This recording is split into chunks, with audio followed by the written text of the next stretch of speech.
নারিকেল তেল বা সরিষার তেল দিয়ে কিভাবে মিলন করবেন? কি অবাক হচ্ছেন?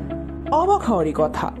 আজকে আপনাদের এমন কিছু কথা বলবো যা শুনলে আপনি আকাশ থেকে পড়বেন, তবে আপনার কোটি টাকার উপকার হবে।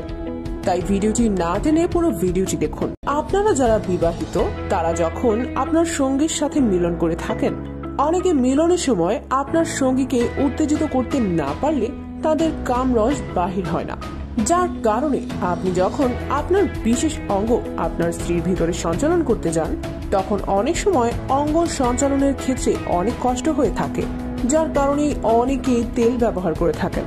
সেটা হতে পারে নারকেল তেল বা সরিষার তেল সহ অন্য যে কোনো তেল, যা একদমই উচিত না। কি মন ভেঙে গেল? মন খারাপ করবেন না, ভিডিওটি দেখতে থাকুন। ভিডিওটিতে সামনের দিকে যে কথাগুলো বলবো তা মনোযোগ সহকারে শুনুন। আপনি যদি মিলনের ক্ষেত্রে তেল ব্যবহার করেন তাহলে অনেক সমস্যার সম্মুখীন হতে পারেন। এখন বলবো সহবাসের সময় কি ব্যবহার করা ভালো। সহবাসের সময় সরষের তেল বা অন্য কোনো তেল ব্যবহার করায় কি ক্ষতি হয় এবং এজন্য ডাক্তারি কোনো ওষুধ আছে কিনা, তাহলে শুনতে থাকুন। প্রথমত, সরিষার তেল ব্যবহার করা যাবে না, এতে ভ্যাজাইনাল ইচিং হবে। নারকেল তেলেও কেউ কেউ এই সমস্যা পেয়েছেন।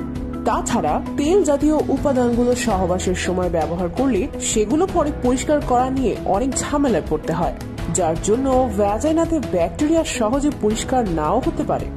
এই জন্য পানি ভিত্তিক বা ওয়াটার বেসড লুব্রিকেন্ট পাওয়া যায়, যেগুলো ব্যবহার করা সুবিধাজনক।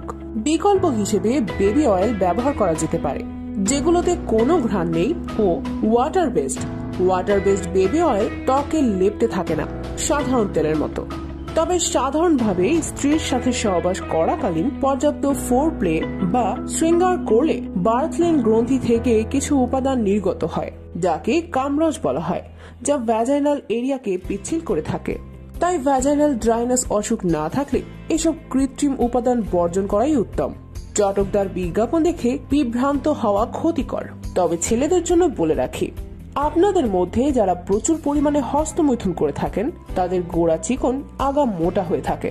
এই সমস্যাটা বিশেষ করে হস্তমিলনের ফলেই হয়ে থাকে। তবে যারা সপ্তাহে 1 বা 2 বার হস্তমৈথুন করেন তাদের এমন সমস্যা হওয়ার কথা না। তবে হস্তমৈথুন করা যেহেতু হারাম, তাই এটা থেকে নিজেকে বিরত রাখুন। বিয়ের বয়স হয়ে গেলে বিয়ে করে ফেলুন। আর যদি আপনার যৌবনের জ্বালা বেশি হয়ে থাকে কিন্তু বিয়ের সামর্থ্য না হয়ে থাকে, তাহলে আপনারা রোজা থাকুন বেশি। আর না হয় যখন আপনার হস্তমৈথুনের বেশি ইচ্ছে হবে তখন ব্যায়াম করুন, তাতে আপনার শরীর দুর্বল হয়ে যাবে, তা থেকে বিরত থাকতে পারবেন। এখন যাদের লিঙ্গের আগা মোটা, গোড়া চিকন, তাদের জন্য একটা টিপস। বিশেষ করে যারা প্রবাসী তারা এই টিপসটি কাজে লাগাবেন। আপনারা 1 নম্বর সরিষার তেল লিঙ্গে ব্যবহার করতে পারবেন। তবে কিভাবে ব্যবহার করবেন বলছি। আপনারা প্রথমে আপনার অঙ্গটিকে পানি দিয়ে ধুয়ে নিন ভালো করে। তারপর আপনার অঙ্গটাকে একটু উত্তেজিত করুন। তারপর আপনার হাতের তালুতে 10 থেকে 12 ফোঁটা বা পরিমাণ মতো তেল নিন। তারপর তা আপনার লিঙ্গে মালিশ করতে থাকুন। বিশেষ করে যে জায়গার রগগুলো নিস্তেজ বা চিকন হয়ে গেছে সেই জায়গাতে মালিশ করুন। আপনার যদি ইরেকশন হয় তখন একটু সময় নিন আপনার অঙ্গকে শিথিল হওয়ার জন্য। এভাবে 10 মিনিট ধরে মালিশ করুন। তবে হস্তমৈথুন করা যাবে না। যদি হস্তমৈথুন করে থাকেন তাহলে এই টিপস আপনার উপকারে আসবে না।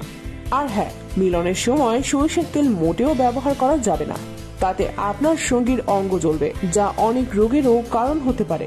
আপনার যদি আমাদের এই ভিডিওটি দেখে বিন্দুমাত্র উপকার হয়ে থাকে তাহলে কমেন্টে জানাবেন আর একটি লাইক দিয়ে দিবেন। আর আপনাদের যে কোনো শারীরিক সমস্যার সমাধান পেতে ভিডিওটির নিচে কমেন্ট করুন। আমরা এই বিষয়ে আমাদের চ্যানেলে ভিডিও দিব, তাই চ্যানেলটি সাবস্ক্রাইব করে বেল আইকনটি বাজিয়ে রাখুন। ধন্যবাদ পুরো ভিডিওটি দেখার জন্য। আজকের মতো বাই।